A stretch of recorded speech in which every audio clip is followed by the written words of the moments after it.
I thought you said bookmark for a second there. That can be our code for that thing that we're not supposed to say on the air, bookmark, and we'll all know exactly what's happening. Yeah. Well, no, everybody will be on the same page. Oh my god. David, you're on fire right now. Save these for the show. Okay. The secrets that we talked about before the show are so salacious. I wish we could share them on air. So salacious. So salacious.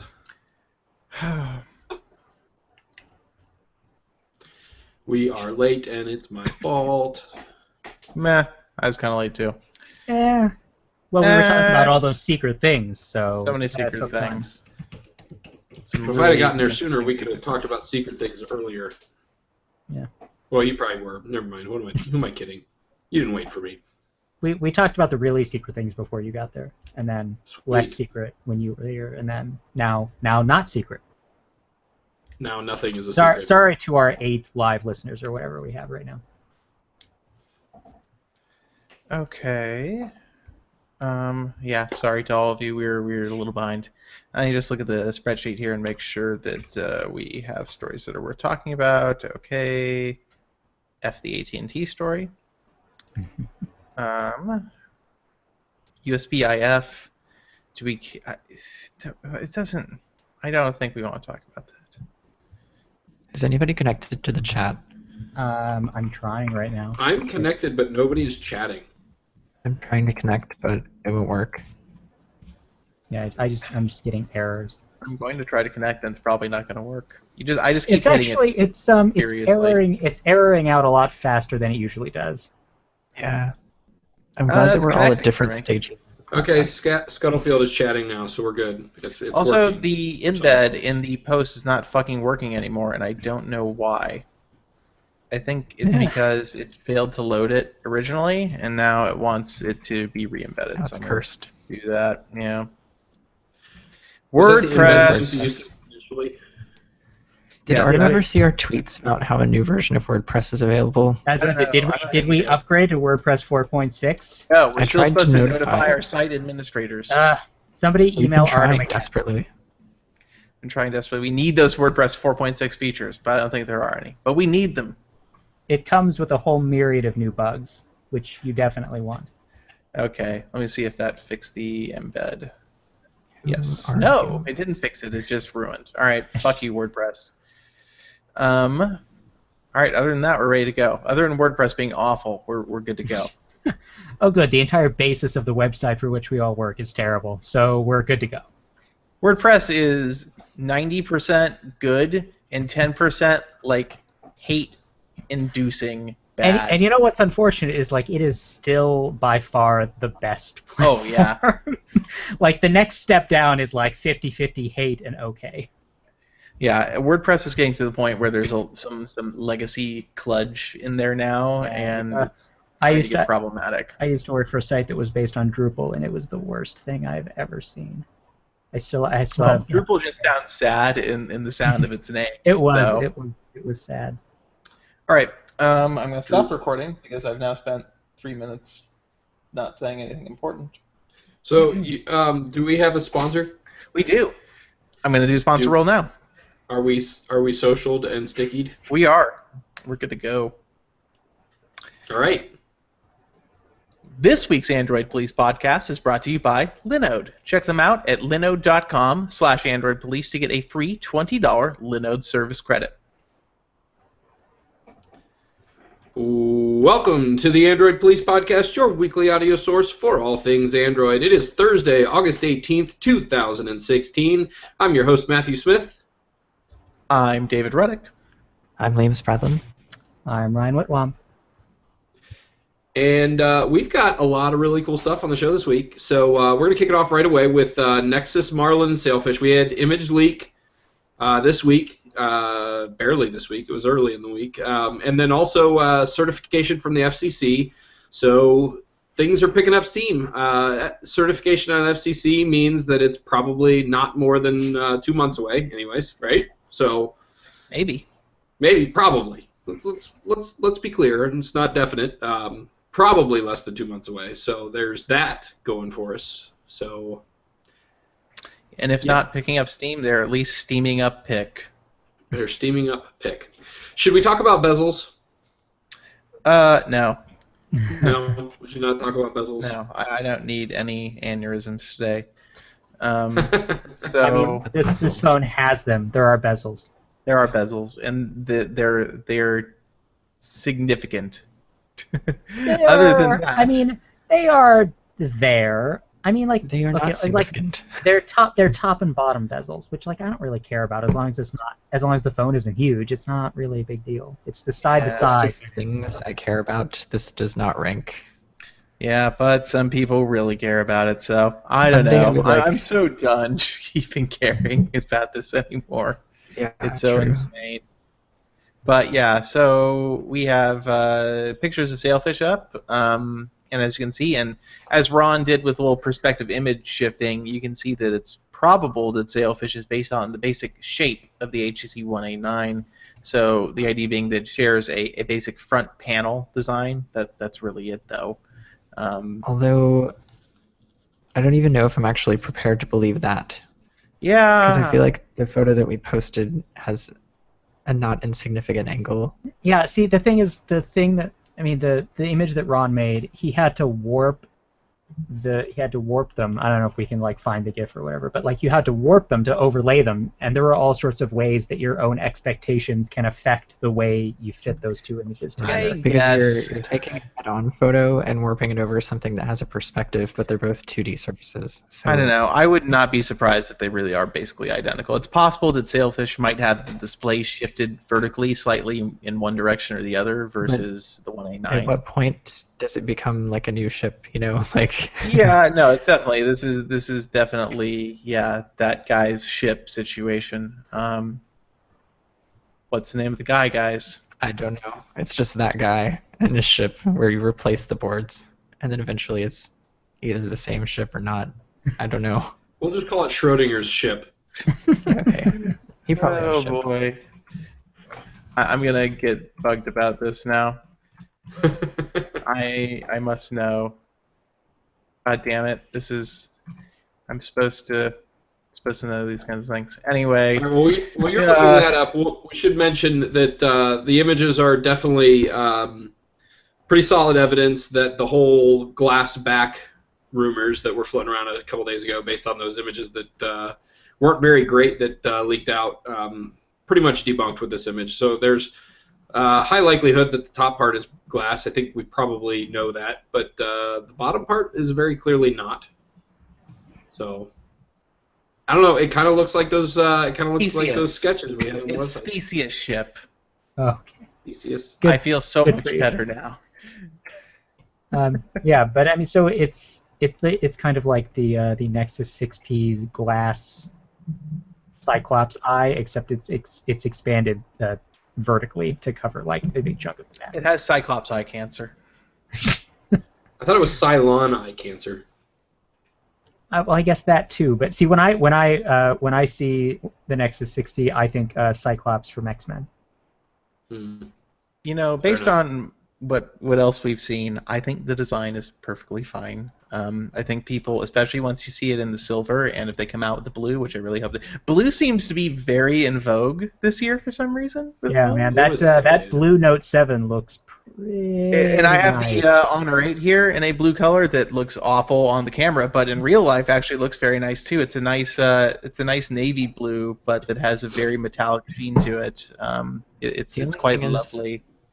If I'm getting a phone that's a color, like I want the front to be black, you know?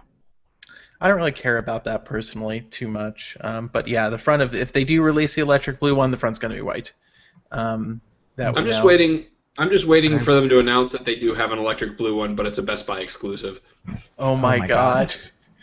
Matt, don't say these things. Because I don't know, ever. maybe this is the time when I'll be okay with a white front phone. Maybe. I don't know, because the silver one, by the way, too, is going to be white on the front. The aluminum color, I should say, because there is an aluminum color. It is a color, okay, everyone. It is a color. Yeah. So- Back in the Nexus 6P leak, somebody chided us for calling one of the colors aluminum, but that's what Google calls it. And we have a question in chat about wireless charging. I am about 98 point Nexus certain that there's not going to be wireless charging because Google doesn't care about that anymore. Are you pi? Are they? Do we? But why would they suddenly start caring? They made the Nexus 5X and they can give that wireless charging. Why would they give a shit now?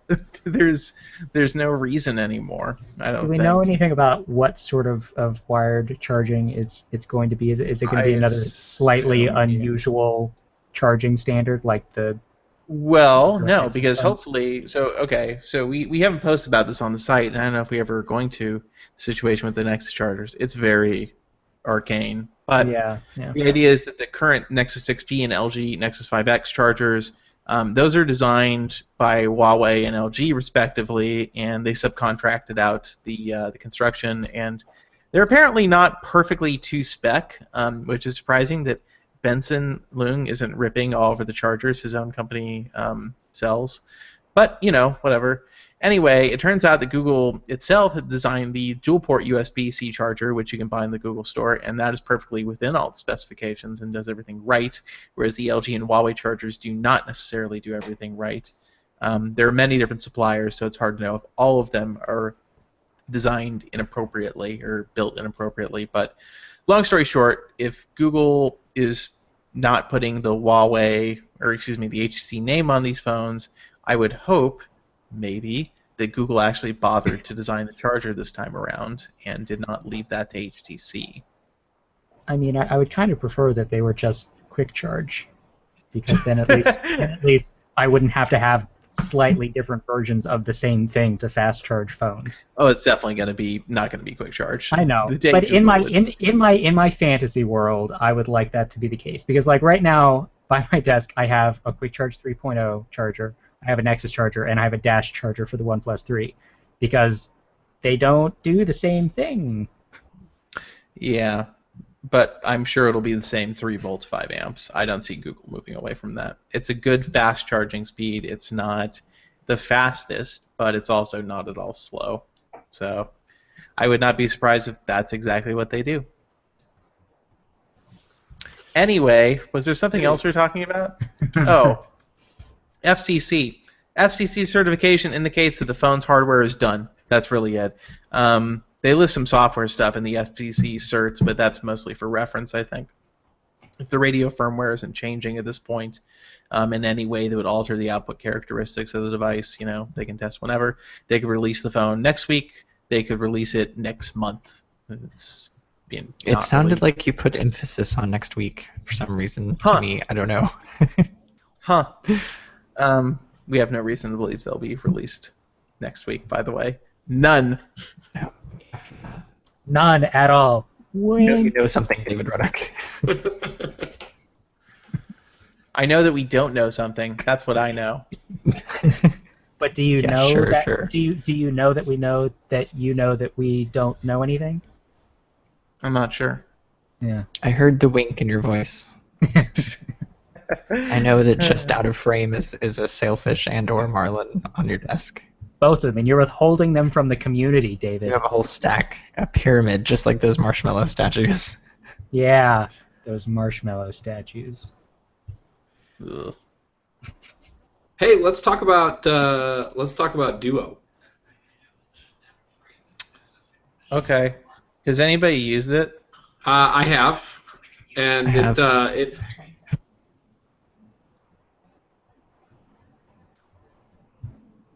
I think something happened to Matt's stuff. Muted now.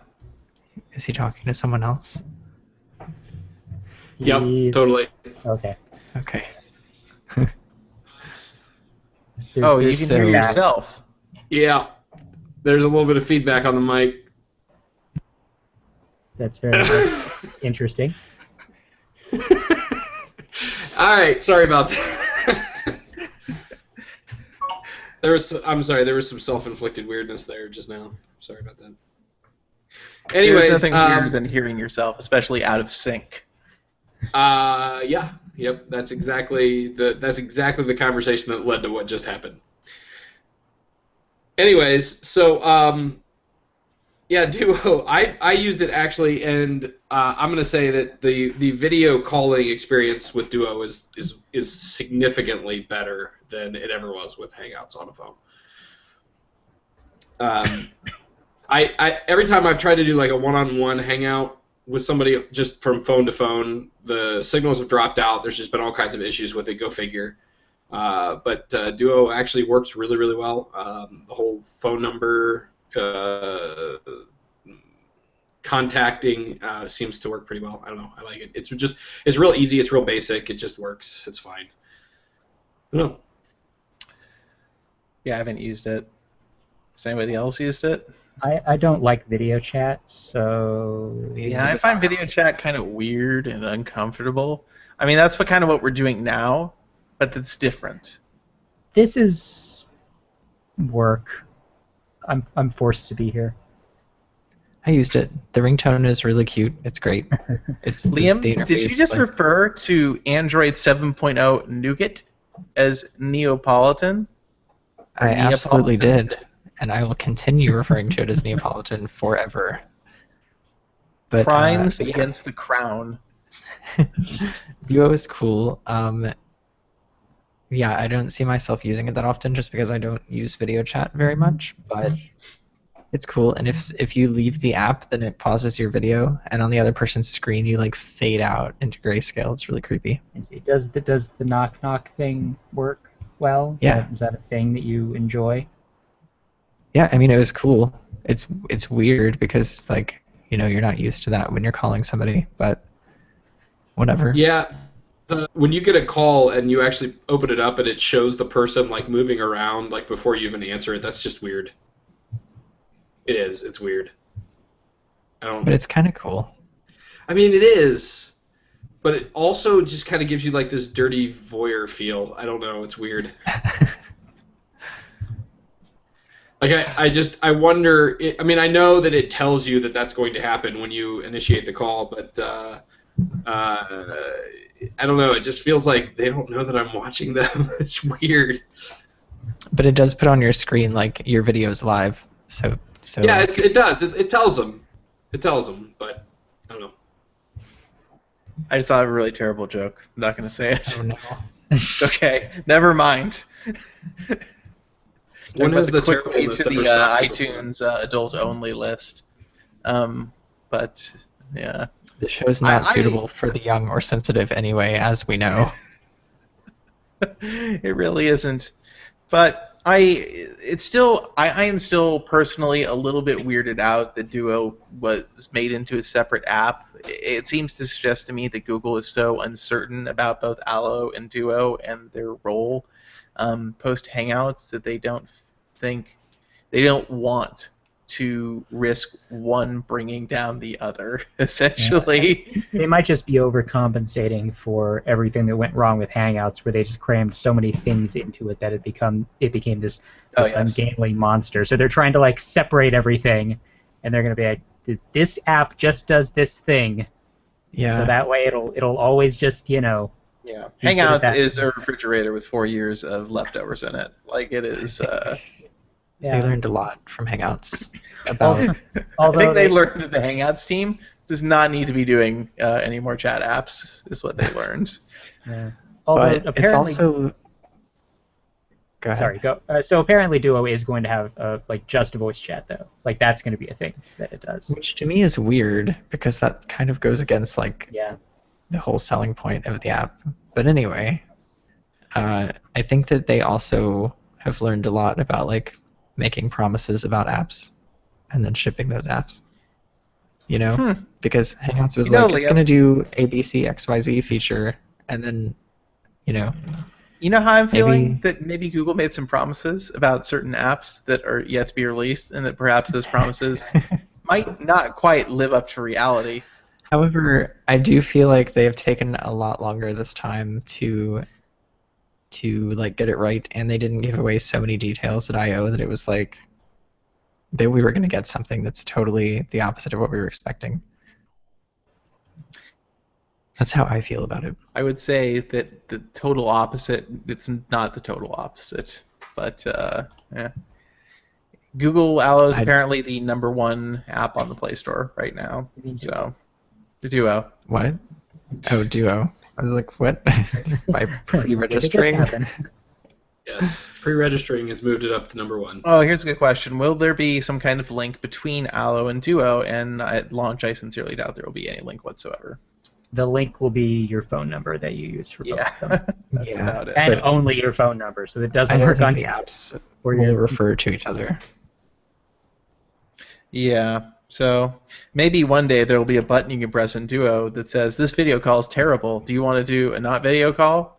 And then I don't know. I'm not sure where I was going with that. Or they're like was they'll just build the assistant into Duo so that you can like have a chat with the assistant while you're on a video call with somebody. It's just like the video screen is just like the 4 dots or whatever, and it's just like wiggling around as it talks to you. It just And wiggles. then the Google Assistant starts to call you, and you look at your phone, and it's like a knock of just the 4 dots waving at you, and then it just keeps calling you more and more and more, and it starts to get creepy, is what I'm saying. Yeah. Undulation intensifies. Oh, so Project Fi question: will Project Fi continue to use Hangouts? And I can almost guarantee that Google is looking to set that ship on fire as soon as Oh possible. my god. But the thing is, like, the reason that Hangouts even does Project Fi messages is so, like, something that's been handed off time and time again, like, from voice. So Hangouts. what exactly does Hangouts use for Fi accounts? Like, is it just like the voicemail stuff? Is that the only thing that's different? Like somebody No, just Hangouts. So SMS messages to Fi come through Hangouts, but behave like regular Hangouts messages, meaning that you can go on your computer and see them, but it still says SMS via Project Fi or whatever, and you can reply to them and stuff. But yes, it also sends you voicemail transcripts to Hangouts. And what Google will do is say, well, nobody was using this feature anyway, so we'll just go ahead and move everybody over to Allo now. I would be You can fine use with that. Messenger too, if I would you be want. so okay with that, honestly. You know, I've started using Messenger for SMS because they made SMS and Hangouts so much less convenient. They took out the toggle between Google Voice and SMS and Hangouts. Yeah. So like now like my stuff is all messed up and I keep sending things from the wrong account. Yeah. Which, if that doesn't sound like the strike of a match, I don't know what does. Oh, I tried to use Hangouts with SMS for like probably 2 months, and I was like, nope, this is terrible, and immediately went to Messenger. I don't SMS that much in the first place. Most of the time it's just over Hangouts, so it wasn't a big deal. Well, for me. not for much longer. Nope, Maybe I am going to have to convince some people to use I know. Hello, This which is is not going to happen. gonna So, suck. in other words, I'm going to start using Facebook Messenger. That's what's God. actually going to happen. Google yeah. is essentially driving people to Facebook Messenger and WhatsApp. God, I don't. Well, I don't the other believe thing is, like, I feel like Allo tries to be really cute, which is maybe not the appropriate tone for all of the people who I talk to on Hangouts. But Liam, so many millennials. There are so many of them, I mean, and they want to okay, do well- I want to hear millennial about things. millennials. But okay, well, but like, so yeah, agreed. Millennials are awful. No, but so you can basically just keep all of your businessy things in Hangouts because that's what Hangouts is now. It's going to be a business thing. So Well, technically, For this business. yeah, technically- serious business. technically isn't running a blog a business. I mean, so you guys could all just use it. It's fine. I want a mode in Hangouts called Business Time, where everything turns gray. The entire theme turns gray, and the font goes to like, I don't know, like Times New Gothic. Roman. Or Times New Roman too. That could be it as well. Copperplate. Yes, And then Copperplate. But then when you switch back, it goes to Comic Sans because it's fun. It's not business time anymore. It's time to Actually, if chill out. Google Allo could have a font, it should be Comic Sans at this point. Actually, funny story. I was playing with the drawing tool on Hangouts just a second ago on for the podcast, and default font for text is Comic Sans. Oh my god. The only other 2 options are Impact and Roboto. I believe that. So I can be terrible, I can be a meme, or I can be Android. So the one last little bit of news there is regarding Hangouts on Air, which of course we use quite extensively for the show, which apparently is getting moved over to YouTube Live. So, David, when you set up this show, did you do it through Google Plus, or did you have to do it through YouTube Live? YouTube Live's not available yet, as far as I know. So we will do it through YouTube Live, which to you, listeners of the live show, all 30 of you, means absolutely nothing. So don't worry. You'll just still have a YouTube player, and that's I you'll love use YouTube that. streaming interface though. YouTube streaming interface They do a really is nice job.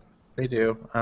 So I mean, Hangouts on Air is good too. It's just going to be a little bit different. Basically, For the I guess, record, you could initiate a Hangout on Air in its current form through YouTube live streaming. Yeah. But it literally just opens up the exact same thing that you see now. So. Yep. So I was curious when I tried it earlier today. Totally does the exact same thing. Yep. All right, so next little bit, apparently we've got some evidence that there's going to be a new set of Google Now cards showing up in your homepage in Chrome on Android. Specifically, underneath everything else, you scroll up and it's there. So this is kind of the Chrome rendition of Google Now cards everywhere that's been kind of happening as of late. Okay. Yet another place for Now cards. My take on this is like Google Chrome, where you don't have to have a homepage, but this is a homepage. Fuck you. You get a homepage now. That's what's happening. Yeah. To get this, you have to turn off the homepage in the settings.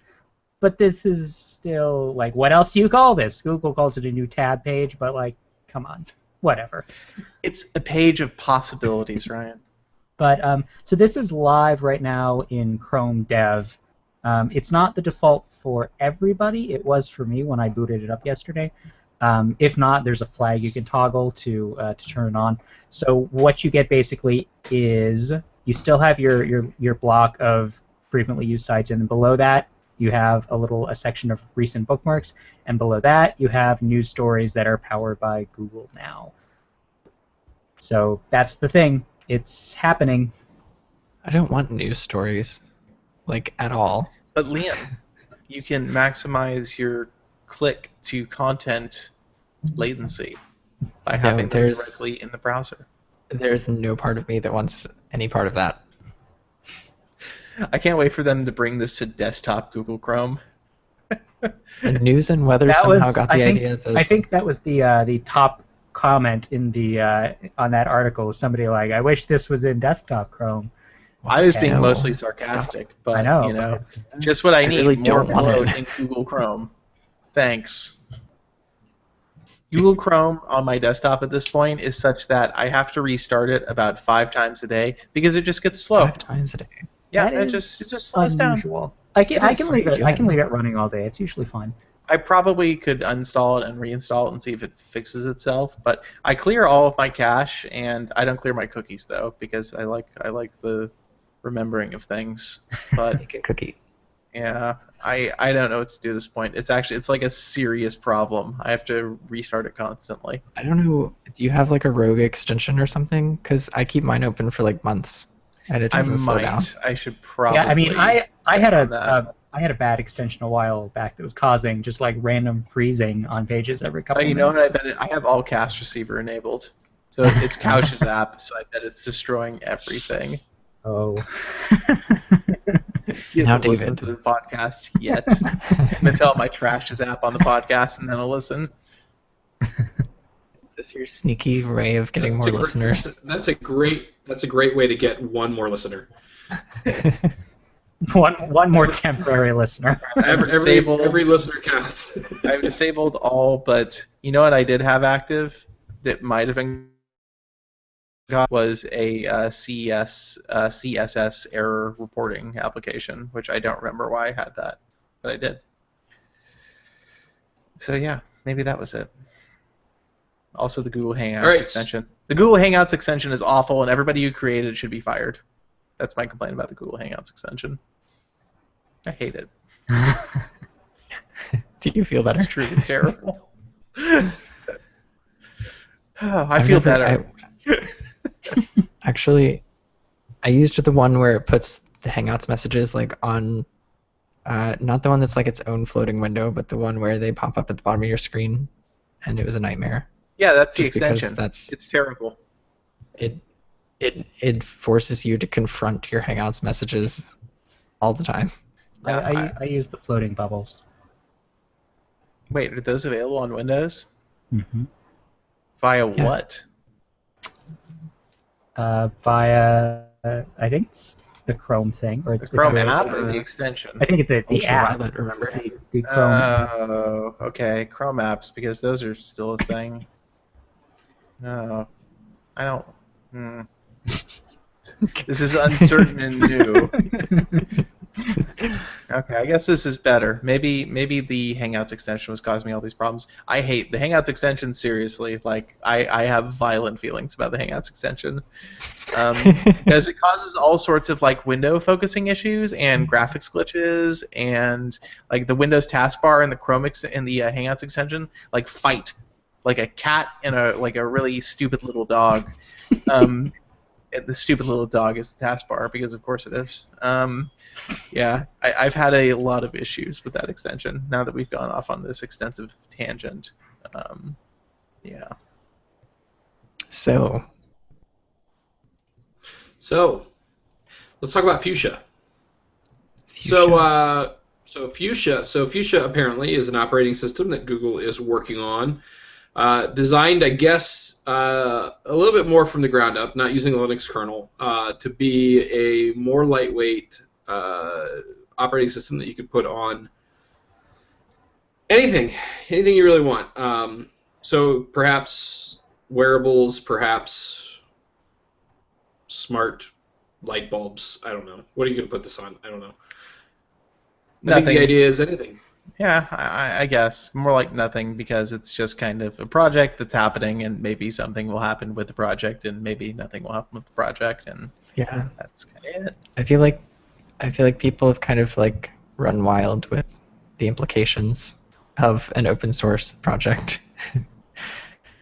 Like, we don't know much about it, and I feel like this kind of thing goes on at Google all the time. Yeah. That's entirely likely. I mean, some of the guys behind it are fairly well known. These aren't. It's not like some faceless thing. These guys have a long history developing operating systems. So it could be that they want to be serious about it, but whether they'll find any support inside Google, I guess, probably would be the one of the real sticking points. Right. I mean, that's kind of like how 20% projects were. It was like, you can do whatever you want, and then if it turns out to be cool, then we get to take it. Yep. Yep. So that's really, there's not really a whole lot to say about it. It's just an operating system that may or may not ever run on any devices you could purchase in a store. So, last little bit for Google is Android and developer previews. In the past week, we've heard news about developer previews for the Xperia X Performance as well as the LG G5, although fair to mention with LG G5, it's not going to be a AOSP build. It's going to be LG's skin running on a developer preview. So if you have one of those devices, I guess, ultimately I think what Google did was they decided they were going to reach out to the phones that Android Police reviewed the worst in the last several months and offer them developer previews. Yeah, I mean, I'm sure that I would not be surprised if the G5 is the first major device to get Android 7.0, because LG was wicked fast with the G4 last year in Korea, and actually even Sprint's version had it, I think, in January, or no, it was December. Sprint's version of the G4 had Marshmallow in December of last year, which was like a month and a half after LG has done that. I think it did that the year before too with the G3, where they roll out the first wave of updates really, really fast, and then they put out a press release patting themselves on the back. Yep, and it's always in Korea first, and then usually it goes to Poland. They do test in Poland too. Samsung was notorious for that for a long time. I don't see as many of those headlines now, but yeah, I would not be surprised if the G5 is the first to get Nougat of the flagship phones of the year. I mean, and they said they're going to launch the V20 with Nougat, so presumably they're already hard at work on making their software layer happen on 7.0. Yeah, so we'll see. And then there's this whole thing with Samsung and the Note 7 saying that the DJ Ko said, the chief of Samsung Mobile said that it should get it within a few months of Nougat coming out, but that's in Korea, he probably means. So for US versions, add at least 2 or 3 extra months for carriers. Or up to 6 if you have AT&T, because AT&T just hates you. It's also that AT&T last year had to contend, I think, with the Exynos chipsets, and I bet that slowed things down considerably. So hopefully this time with Snapdragon chips, things will move a little faster on Samsung devices, but we'll see if Samsung itself moves appreciably faster, because 2 to 3 months versus the kind of like 4 to sometimes 5 that they usually take in Korea, it's a difference, an appreciable one, but once you mix the carriers in to that update soup in America, it might not be as big of a deal as people initially thought. All right, so let's move a little bit on to rumor roundup. The ZenWatch 3, which we have reason to believe will be around. We now have more reason to believe will, in fact, be around. Mainly because there's a picture of it, and in the picture it's round. So we'll pull that up on the screen here. The Asus ZenWatch 3 leaked from the Chinese version of the FCC, and it's round. Tina. She's always leaking things. Yeah. Tina. And apparently the updated ZenWatch Manager app also has a render of this thing, so it's pretty legit. I don't know why, but this looks totally steampunk to me. It's the steampunk. It does. You know what it is? It's the color that makes it look especially steampunky, because it's like brass colored. Yeah. And it has like the big buttons. I think it's a neat look, though. I mean, it's hard to tell from these pictures because they're bad pictures, but it might look really cool in person. The charging cradle looks interesting, assuming that that's final. Yeah, it's hard to say with that. I mean, it's just, it's got pins on the bottom like most watches do. Yeah. You know what? A lot of people hated the way it looks. I like it. Yeah, I'm okay with it. I mean, it depends. Okay, look, the ZenWatch 2 was not good. Like, the only good thing about it was that it was super, super cheap, and it felt like it. Hopefully this one is, nicer. Yeah. I'm going to guess this one's also going to be a lot more expensive than previous Zen watches. Yeah. Yep. Yeah, I don't know. I like this. I feel like if I bought this watch, I would probably grow my mustache out longer and twirl it on the ends, but other than that, it'll probably come in other colors. Look, it'll come with like giant oversized goggles, so you'll be fine. You'll be able to match it up and accessorize. Zen goggles. Yes. Oh my goodness. What if they were augmented reality goggles made by Asus? Oh, please don't, Asus. Johnny Shee, we're not serious. Stop. Stop. Too late. It's already in production. They just started it. They've already found a supplier in Shenzhen who can make it for them. I feel like sometimes watching Asus press conferences, it feels like that, wait, Johnny Shee said we're building what? Quick, somebody mock up an image for the presentation right now. All right, I think it's time for a word from our sponsors, David. It could be that time. Could be. It's definitely that time.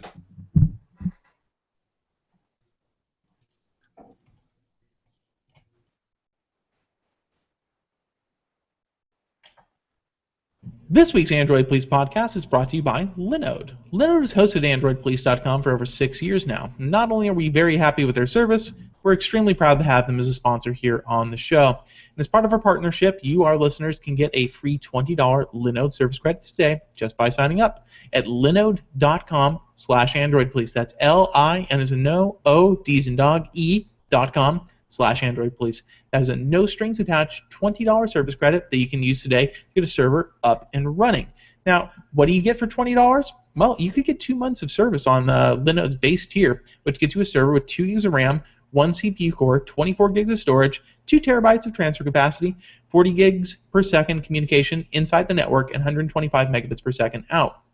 If you need something more robust, well, Linode's got you covered. Their servers go all the way up to 120 gigabytes of RAM, 20 CPU cores, 1920 gigabytes of SSD storage, 20 terabytes of transfer capacity, and 10 gigabits per second outside the network communication speed. So Linode has pretty much anyone covered that needs a powerful server. So if you head to linode.com/AndroidPolice, you can check them out. They have add-on services you'd expect as well, backups, node balancers, and Longview, and basically everything you need to get a server up and running right now. So go ahead and check them out. And thanks again to Linode for sponsoring the show. All right, thanks again to Linode for the sponsorship this week. At this point, we're going to move on to Carrier 411. Lots of news this week about carriers doing dumb stuff. So we'll start off with Verizon. Well, I guess I shouldn't say dumb. It's definitely smart from a business standpoint to try to leech money out of app developers to push their apps into the bloatware on Verizon realm. But apparently the news coming out this week that Verizon is offering app developers to pay them $1 to $2 per phone to pre-install their applications. But they tried to do it, but then they didn't. Like, I never quite got what happened here. Well, I think the extent of it is that they were shopping this around, and it is unknown if anybody took them up on it. But there was a suspicious Galaxy S7 update recently that added that DT Ignite thing to the GS7, so people are speculating that maybe that's why they put it on there, because they got in trouble for that a couple years ago. People were very upset about that app being preloaded. I have reason to believe that this is still being shopped around currently. Oh, really? Yeah. Okay. Do you have any direct information you would like to share with us, Liam? No, I do not. I see. I see. Wait. Maybe you can share it after the show. Wink. But yeah, that's it. Once slimy and exactly what I would expect. Yeah. So I guess the way it's explained is that Verizon would push these apps down to phones. Like, you would activate a new phone, and during the setup process, it would just install whatever extra apps Verizon had gotten advertisers to pay for. So you would start up your thing, and it would have the usual Verizon bloat, and it would say, oh, by the way, here's Candy Crush Saga because they gave us $1. I think Correct me if I'm wrong, but if it installs that way, that means by default it's not a system app, right? So you can get rid of it? Probably. I mean, I guess it depends how they implemented the thing that installs it. For the record, I don't think that makes it okay. No, I just well, want to yeah. make that clear. I mean, Sprint has some apps. I think they still do this. I'm not 100% sure because I'm not on Sprint anymore. But I know that some of their apps, if you uninstalled them, would actually reinstall themselves later. Like, there was a separate service that monitored for if the app was installed and then reinstalled it again. Oh, that's pleasant. good. Yep, you might have uninstalled it on accident, Liam. They don't want you to miss out on their navigation experience, which is totally worth the extra $10 a month. Why do these things exist? Anyway, that's a whole other conversation. But it's confusing. Yeah, it's funny because Verizon's the one that is apparently so adamant about not having redundant functionality built into the phone. Well, that's just not true. We won't let Samsung put on their stock browser because Google Chrome is just fine. And we won't let Samsung put on Samsung Pay by default because Android Pay is just fine. In other words, we have an agreement with Google on Android Pay that we're getting some kind of kickback for installs or usage. And we're also getting a kickback for every Google search because, of course, they are. It's a GMS agreement. And everybody knows that's how this works. So they don't want any products on the phone where Verizon's revenue streams could be compromised. That's all they really care about. And then they toss VZ Navigator on there and call it a day. Yep. Even though Google Maps is on there. Is redundant functionality. Yep. All right, so we're all pretty used to Verizon being a bunch of dickheads, but this week it was an interesting turn of events because T-Mobile decided that they were going to be very Verizon-like, I guess we could say. I mean, I don't know if it's fair to say Verizon-like. They didn't throw their logos on a bunch of crap and a whole bunch of extra check marks on stuff. But they announced their T-Mobile One plan, which is going to be kind of what I gather the only plan that you could get going It forward. is. It's going to be It's the going to one be the plan. only plan, and that's why it's called T-Mobile One, and it's bullshit. It really is. It's like it's bullshit, and then they try to pretend that it's like awesome. Like no, but it's going to be so much better than the old plan because it's unlimited. ... Sort of. Yeah. So John Ledger is basically once again in full used car salesman mode with this whole thing, and it's bad for consumers. Sets bad precedent. It's not nice. So okay, so we should hit the basics so people Yeah. understand.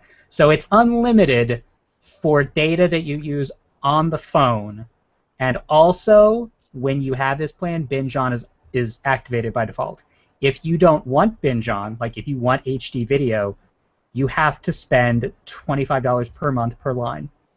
which is which fucking ludicrous. Is insane. If you want tethering, like it has unlimited tethering in air quotes, 2G tethering, which is basically like not even a thing you can use. You get unlimited gas if you travel under 5 miles an hour. So if you want actual tethering, it's $15 for I think 5 gigabytes. I also kind of not like outrageous, but it's kind of ridiculous. And so like their big thing is like, oh, if you have a family of 4, like it's $40 per line. They don't actually mean that it's just $40 per line. That's what it averages out to. It's $70 for the first line, $50 for the second, and $20 for lines 3 through 8. So it's kind of dumb kind of really dumb. Because like let's just say you have 2 people, like you need 2 lines.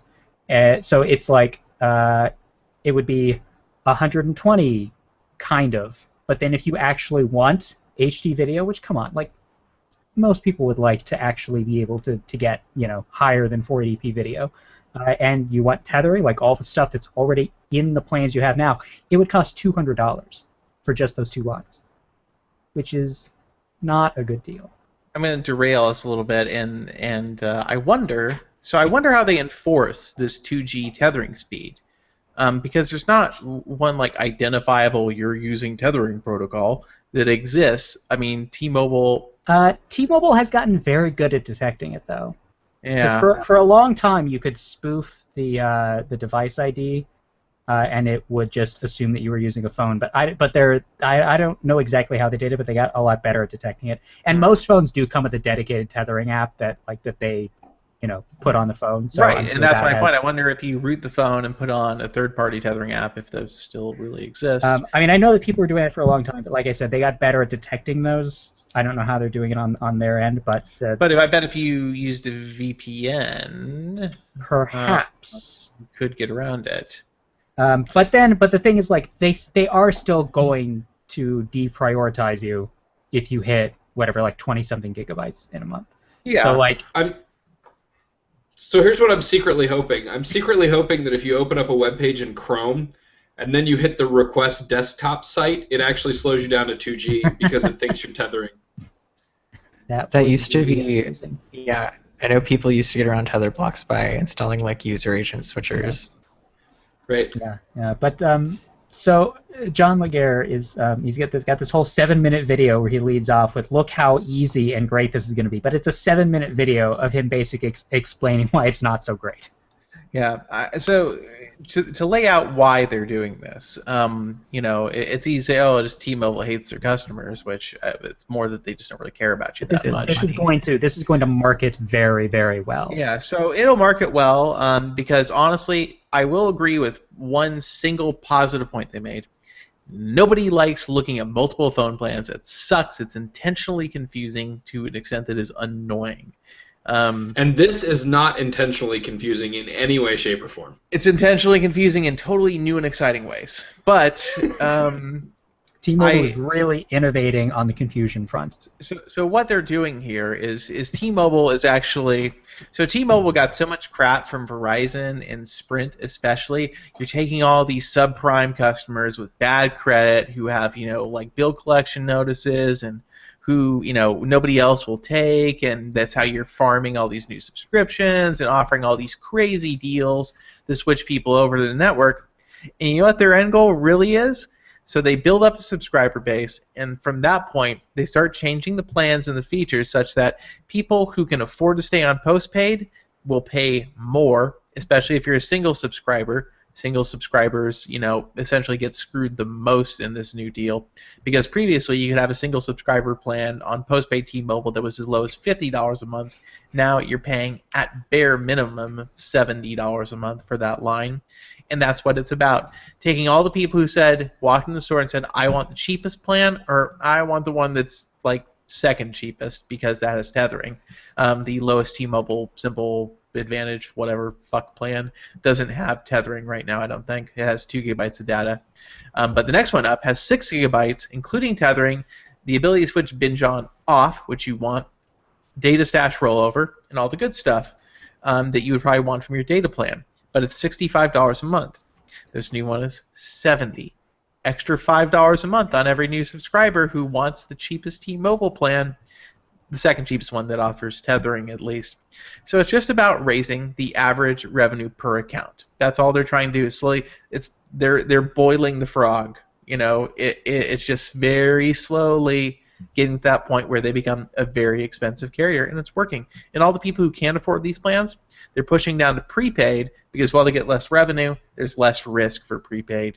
There's people who can't pay their bill. Well, they're not on a contract with the device. Doesn't matter. They prepay for their service. We cut it off if they don't pay because they have to pay ahead. So it's all part of this grand master plan where John Ledger essentially stabilizes T-Mobile's profitability, lays out a plan where they can remain more profitable every year for every year thereafter. It's just, at this point, it is thinly disguised, and it's just total bullshit. Yes, it is a very devious plan. One of these days, he's just going to cut his hair and start wearing a suit, and the transition will be complete.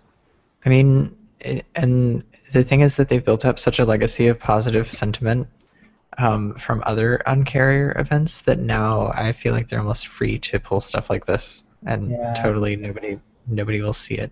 Although, they did also say that this was going to come to prepaid. I don't know how they're going to do that, though. That was not really explained. Wow, really? Yeah, they just sort of at the end. Unlimited. At the end of the thing, it said prepaid will be available later. But I don't. I like So the what do idea you- of what do prepaid you get unlimited rid because of? you prepay and then it's unlimited. I wonder And then if you're they're done. just going to, I wonder if it's going to do a thing where the speed is capped. Yeah, I don't know. That would make sense. Because I'm this not sure whole- what else could they do. Yeah. Yes, it was not explained. It was very suspicious. But Is the speed cap? Is the speed capped after you hit 26 gigabytes? No, I think... So that's just the deprioritization thing. Like, if you use too much data, you will probably be slowed down during congested times. That's different than the binge on, thing that they do with all the video. Yeah, I would think what they would do would be like Cricket Wireless with AT&T, where you're limited to 8 megabits a second, LTE maximum speed. So T-Mobile prepaid will be unlimited for the same 26 gigabytes, but good luck getting, actually being able to get all 26 gigabytes in a single month. And I would bet they won't have these options to add tethering or to turn off binge on. Yeah, I've seen a lot more negative comments, not just on Android Police, but just in general around the internet about this than I expected I would see. Obviously those are people that are paying attention to things that carriers are announcing. Regular people won't know any different, but I guess people aren't just giving them the benefit of the doubt. At least most people aren't. Yeah, anybody who actually cares about this can see it for what it is. I think that T-Mobile very intentionally they tiptoed to this point. One little thing at a time to get ready, and they knew this one would probably be the least well received. Yeah, and with good reason. It's bad. It's real bad. Oh, although you can keep your plan. Right now, if you're a T-Mobile customer, they're not forcing people to move over. So if you're thinking about making changes to your plan, do that before September 6th. Because that's when T-Mobile One becomes the only thing you can get. All right, moving on to the hot sheet, we have an Honor 8 unveiled this week. David, you were there. So the Honor 8 was unveiled for the U.S. August 17th, $400 with a $50 gift card. What are your thoughts? I have it right here. I'm using it. Ryan is going to be writing our Note 7 review because I went and got this, so I'm going to review it instead. If you're watching the video, I'm holding up the phone. There's much to see, but it's basically an Ascend P9 with a glass back, slightly reduced vertical bezels, I think, actually. So it's a little tiny bit smaller, not in any significant way, but otherwise basically identical to that phone. So your first question may be, well, what about all the fancy Leica stuff or whatever? And the answer is... That was going to be my first question, actually. And it's all there, except... but there's no Leica branding. It's the same cameras, the exact same ones. But there's no Leica branding, and they removed the monochrome capture mode. So you can't take dedicated black and white photos anymore, because that is an exclusive Leica experience.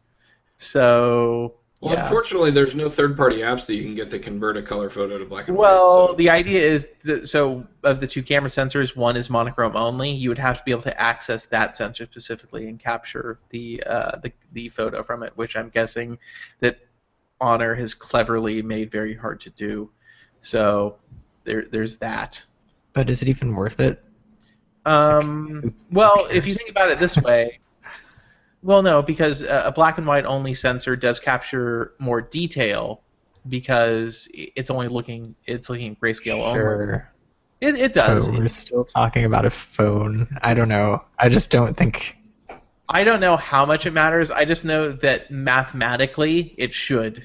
And so when you take regular photos on the Honor 8's camera, it uses that monochrome sensor to sharpen the image and supposedly enhance dynamic range using the results from the monochrome sensor that you don't get to see, and to make a better picture stuff things. Although the Ascend P9 got reviews as having a very good camera, but not one that was extraordinarily better than basically any of the other high-end phones on the market right now. So right now you can order it until October 3rd, I believe, on Huawei's High Honor website for $349, which is actually a really good deal for the amount of phone you get. The problem is that it runs EMUI, which is never a good deal in any way. It's bad. Is it it's still 4 point something, right? 4.1, it will get EMUI 5.0 with Android 7.0 Nougat supposedly very quickly for a budget phone, is what I've heard. So they expect to be the first phone in this kind of $400-ish price range to get Android 7.0. They strongly expect that'll be the case. Well, unless they clean up EMUI quite a bit, I really don't. I don't. Supposedly, EMUI 5 is going to be a radical design departure. I keep hearing that, but yeah, and I believe that part. I believe that it'll look very different. I don't know that functionally that Huawei understands that there are certain things that they do that are obnoxious. If I still have to go in and tell every app that it can send me notifications, I'm not going to be interested in this. Yeah, EMUI to me is kind of like, I hate Xiaomi's MIUI as well. To me, they're just they're very similar in many ways. Xiaomi's MIUI is honestly more powerful, but also more convoluted and ridiculous. Yeah, I can't find my way around in that UI at all. At least EMUI things are kind of where I expect them to be. But yeah, on a Xiaomi phone, I don't know. I can't find anything ever. Yeah, and so EMUI is like that, but not quite as ridiculous and bad, but also there's still just bad behavior by Huawei at the OS level. Like, notifications are delayed. I will refuse to ever back down on this. The phone goes into a deeper sleep mode if it doesn't receive notifications for a while, and it's not doze. It's like the phone is not going to receive any notifications until you physically pick it up and wake it. It's a problem, and I know what to do in all the settings to go in and play with to optimize performance here. And it's the settings panel, or the quick settings and notification panel, are tabs, which makes no sense at all. The notification layout is really weird. It's also like iOS, but not really iOS. The first time an application sends you a notification, it doesn't show you the notification. It asks if you want to allow notifications from this app, which is so annoying. And if you just ignore it, it'll ask again and again and again until you decide. If you hit deny, you'll no longer get notifications from that app. You'll have to go in manually into a far-flung area of the settings to fix that. So if you are just not really paying attention, hit deny, then you have to go address that, which for the average user means they have no idea it ever happened. This is all based around problems users have in China, which is to say shitty spam apps that clog your notification panel and constantly keep your device awake, which is not nearly the problem it is everywhere else in the world that it is in China. And so these philosophies and feature decisions bleed into their products that they sell globally. So I'm reviewing it for the money. The hardware is great. There's no doubt about that. Especially at $349 on pre-order, it is a deal for all that you get. You get the Kirin 950 chipset, which is really fast, like really, really fast. You get a very, very good camera. The design and build of the phone I like for the most part, aside from the giant Honor logo on the front. But overall, as a physical object and for the amount of performance, specifications, etc., it seems like a very good deal. It's just if you can really handle the software, and if your answer is custom ROM, it runs a Kirin chipset. And Huawei says they're going to quote support the community, and they will release the Kirin source code and everything. But that means you have to have people who are willing to work with it and make ROMs and to do stuff. And I don't know that that's going to happen at this point. So it's not really a viable option by default. My only question is, how does the face feel? The face feel? Yes. Smooth. Smooth. Glassy, even. I'm just All gonna... right, so our next little bit of hot sheet news is actually not good at all for HTC. T-Mobile apparently has dropped the HTC 10. They did it actually a few months ago. It appears last month. Sorry, a month ago, almost exactly. The HTC 10 dropped after 2 months on sale, which just for those keeping track at home is half the time it took them to drop the BlackBerry Priv. Yeah, so that's a bummer for HTC, especially considering AT&T never even sold the phone. It was only on the other three carriers. So there isn't even like a GSM version of it available at carrier right now. You'd have to go get the unlocked one for $700, which is ridiculous. HTC. Sorry, I don't know if it cost you like almost that much to make it, but like from a consumer perspective, that is too much money to pay for that phone. So that phone being that much, does that lead anybody to think that the Sailfish and Marlin phones are going to be? No, because Sailfish and Marlin don't depend on HTC's profitability at the sales channel level. They just depend on Google probably just wanting to break even. That's probably all really Google cares about. Yeah, yeah. The 10 was. I mean, look, the 10 was the best phone HTC's made since the M7. Definitely. It just was not. It was not priced right. Like in a year when the Galaxy S7 costs like $70 less and is a fantastic phone, the HTC 10 just didn't make a lot of sense. Agreed. Yeah, it didn't. It's funny because T-Mobile was for so long HTC's buddy. They had special phones and everything. HTC made a lot of T-Mobile specific phones like the Sidekick. The G2 I think was a T-Mobile exclusive in America. It was. They had a lot of budget phones that were exclusive to T-Mobile too, and so to see them drop it after. They made the very first Android phone on T-Mobile. They did, yeah. The G1. Yeah. So, yeah, it's kind of sad to see him drop it. I mean, it's also a sign that T-Mobile probably doesn't really value the relationship that much anymore. And why should they? Because HTC can barely move any units in America as is. Yeah, really. Like they prefer to just have the stock space taken up by like an extra couple crates of Note 7s or whatever. Yeah, pretty much.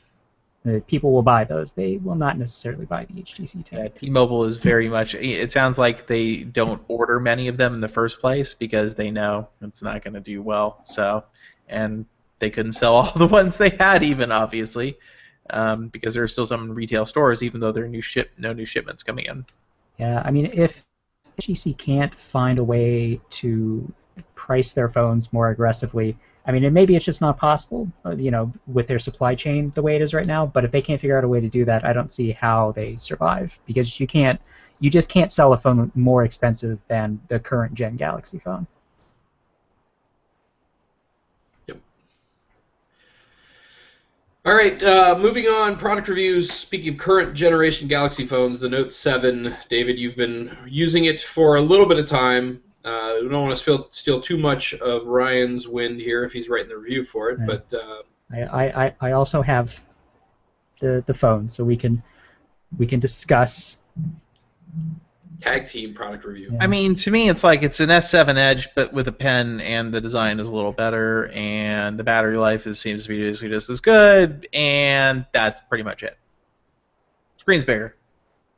Yeah, what's neat though is like so it has like the curved screen, but it's not as aggressively curved as the S7 Edge was, which they say because the stylus, they want more like writing surface. But an interesting thing because of that is that now the back glass panel and the screen are curved symmetrically, so it feels much more comfortable in your hand. Like there's not like a weird edge, and it's not like lopsided. So like, I mean, I don't know if you can see on the camera. It's made of glass and metal, but it seems like one solid piece of material in your hand. It's also because of that, without the edges, it feels even more slippery than ever. I've almost dropped it several times now, especially with the increased size and weight and everything. Have you dropped it on your face yet? Nope. Not yet. It is a dense phone, so I'm pretty sure that's going to hurt when that happens. Yeah, definitely. So, I've been very happy with it. I was very surprised to see that. I think with the Grace UI, Samsung is even more aggressively managing battery consumption now.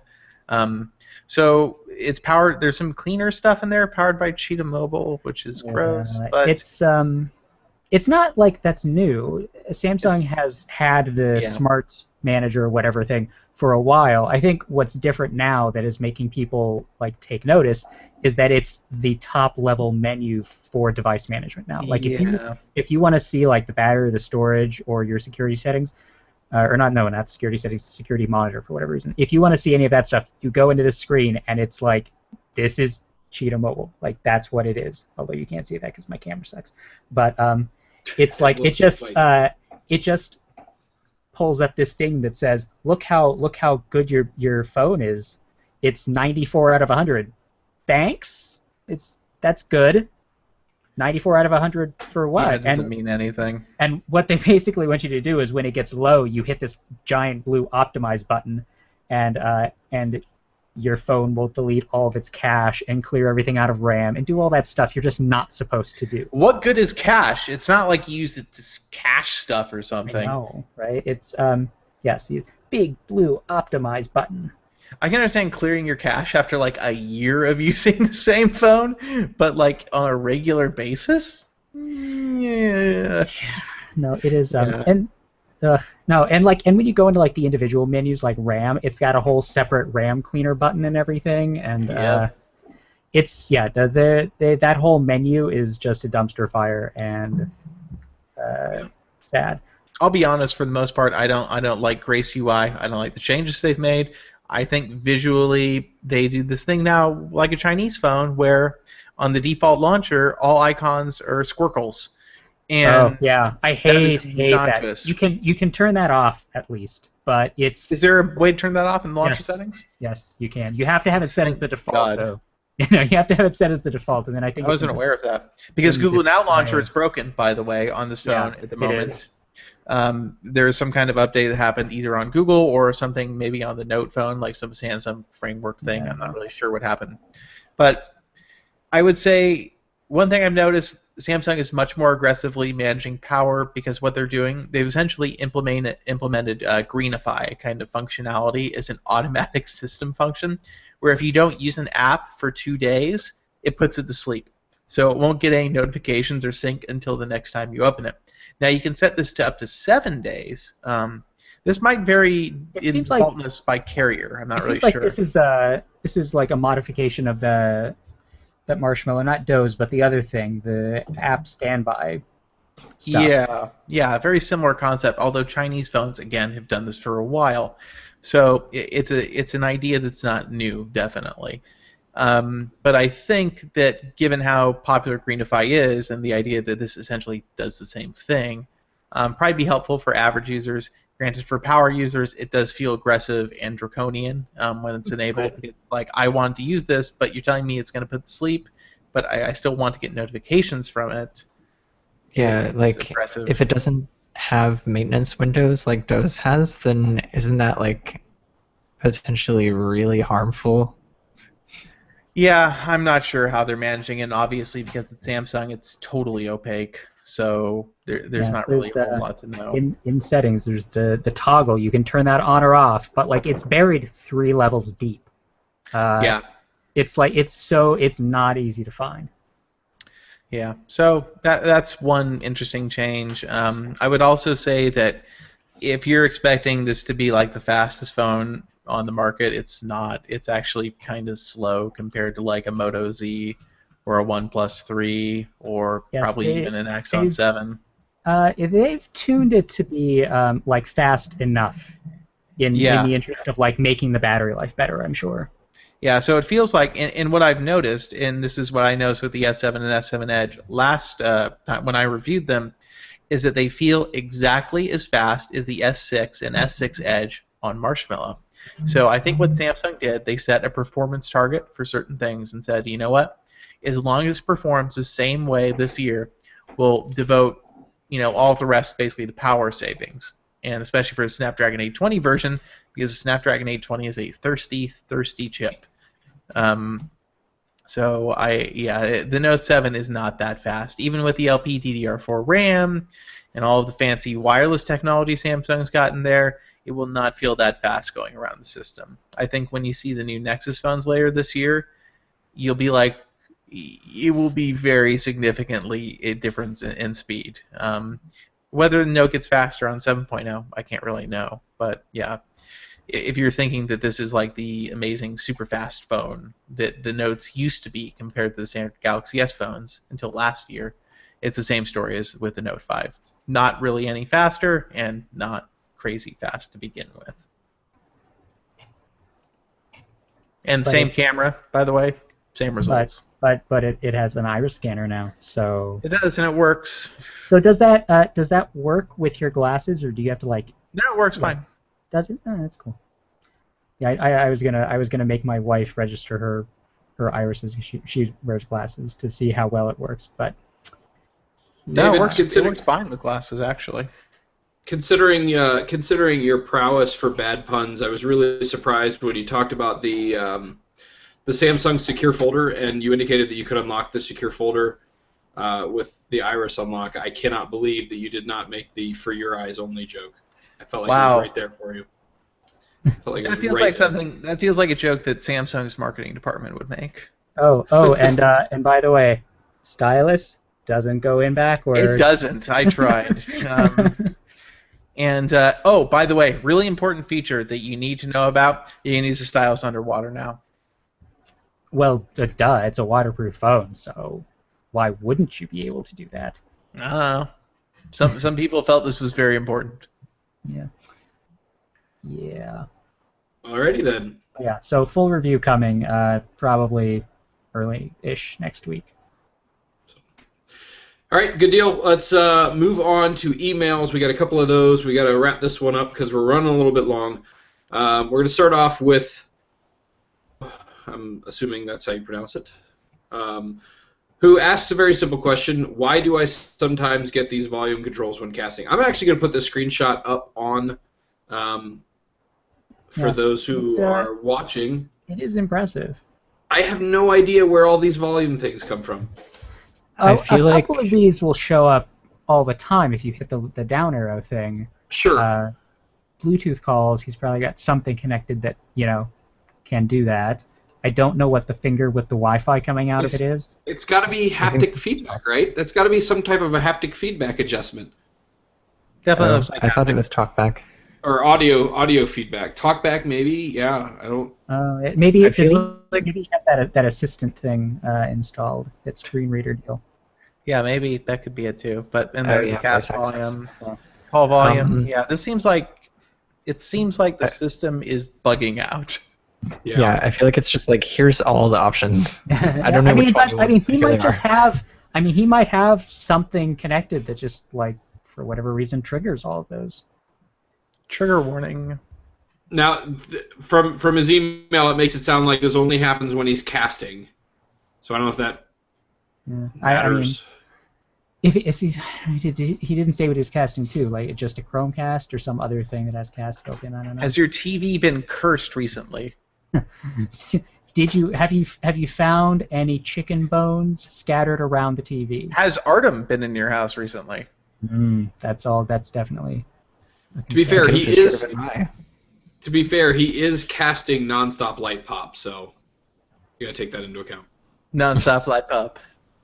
That actually sounds like a really good radio station name. It does. Nonstop light pop. All right, so sorry if that wasn't helpful, but that's what we got. Our next email is actually from Brian. I think we addressed this a little bit. Brian says, "Hey guys, with all the new all the new news about Hangouts on Air recently, I'm curious how this impacts you and other podcasters. HOA has features like a share a screen, home screen, and antique segments, lower thirds, and more. I'm just curious what your plan is going forward. Thanks." I think our plan is to just keep on doing what we're doing. We're just going to launch it from YouTube instead. It looks like all the functionality is probably still the same. You should notice no differences. I'm not sure if we're going to use the Hangouts, or the YouTube live chat. That might actually be a good idea going forward, because then we don't have to use this IRC system, which frankly is awful. That would be one potential change for you as a viewer listener of the live show. Now, as a viewer listener of the video show, it will make no difference whatsoever. It'll just be the same. And as far as what happens for us, probably nothing significant, or at least not anything interesting. All right, so our last email is home screens from, who's this from? It's from Andrew? Andrew's home screens. So pull it up on the screen here. Here is Andrew's home screen. And Andrew loves Weather Timeline, which I get. It's a very good app. I don't know that I would devote an entire home screen panel to having every Weather Timeline widget, but, I mean, good for him. Knowing what he likes. It's a lot of widgets. Yes, it is. Center home screen is empty except for DuckDuckGo widget. An interesting choice. I don't really get the. I understand people use DuckDuckGo, but like your phone has all the Google stuff. I don't know why you wouldn't just use that. Yeah, some people don't like the Google. Oh wait, his phone has Gmail on there, Yeah, unless he's just using it for generic accounts. Yes, okay, whatever. If that's what you're into, then okay. You do you. Kind of weird. Yeah. Let's see. That I think is the Pocket Cast widget, playing the AP podcast, which as it always should be. Yes, as it should be. For a second there, I thought... says, what if he's the developer of DuckDuckGo? Well, no, I have nothing negative to say about the existence of the app. I mean, it's a fine app. Good on them developers. I don't understand why it would be a widget on your home screen. Is like you're using it that much more than Google? Do you like it more than Google that much? Okay, so I have a question about the home screen that's on the screen right now. What's the usefulness of having a Pocket Cast widget and a Pocket Cast shortcut, both? So I don't use the Pocket Cast widget. Does it not link to the app if it's not playing something? I am fairly sure if you click on the in this case it's the Android Police icon, it just opens the app. Yeah, right, but like so. that's active. Like, what if there's not an active podcast? Does it do anything? I think it still opens the app. Yeah. And I think it always leaves up the last thing that you had. So even if you're done listening to a podcast, I still think it shows the icon for the last podcast you listened to. Yeah, he also, as Jordan points out, he's got both Pocket Casts and AntennaPod. Yes. Oh, is that another? I guess that sounds like a podcast app. It sounds like a podcast app to me too. Yeah. Why? I don't know. Okay, maybe for different. I don't know. I can't claim to understand that. Next home screen. It's an app drawer. That's an app drawer. That's not a home screen at all. Nice. It's a nice. He got the whole app drawer. He's got Gmail and Google and everything installed. So now leave the README up here so I can read it. This is the README. So we're gonna start wallpaper, Bing image of the day. Which fine. The Bing images of the day are actually pretty good. Icon pack KMZ. I have no idea what that is. Oh, it's a 1+1. Goodness, that's old school. Nova launcher, OnePlus 1 CM13, which the OS you want to be running because who cares about CyanogenOS? So it does explain the Pocket Cast and AntennaPod.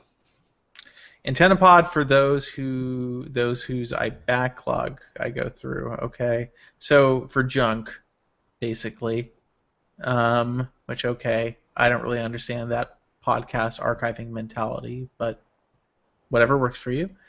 ON backup, not seen in config folder, not seen in root folder. So it's rooted.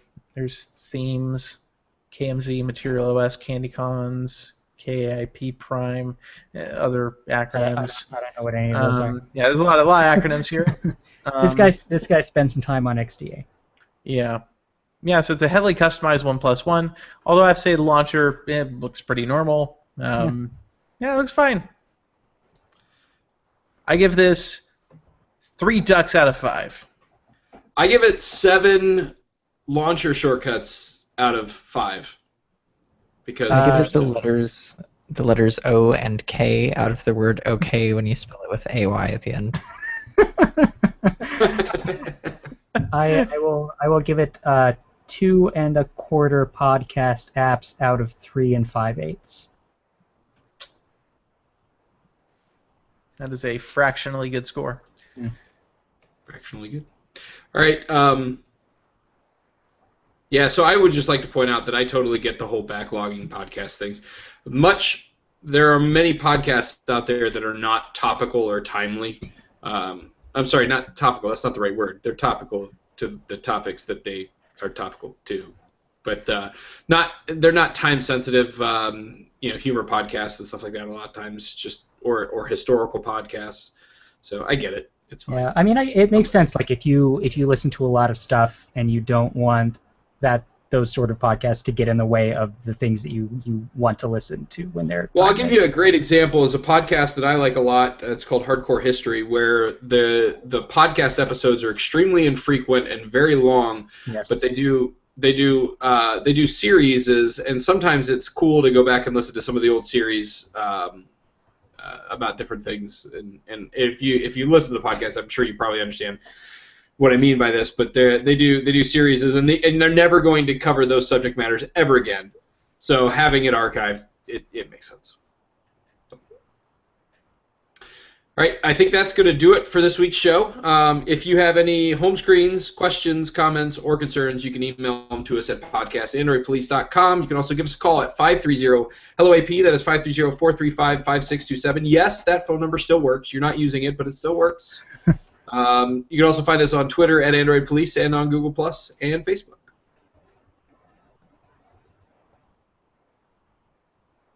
Oh. And thanks to Linode for sponsoring the Android Police podcast. You can catch them. This is a stupid Admiral. I'm going to redo it. Once again, thank you to Linode for sponsoring the podcast. If you head to linode.com/AndroidPolice, you can get a free $20 Linode service credit. Yay. Yay. All right. So I was trying to. Oh, we're still live. Never mind. Hold on. Let me unlive us. Bye.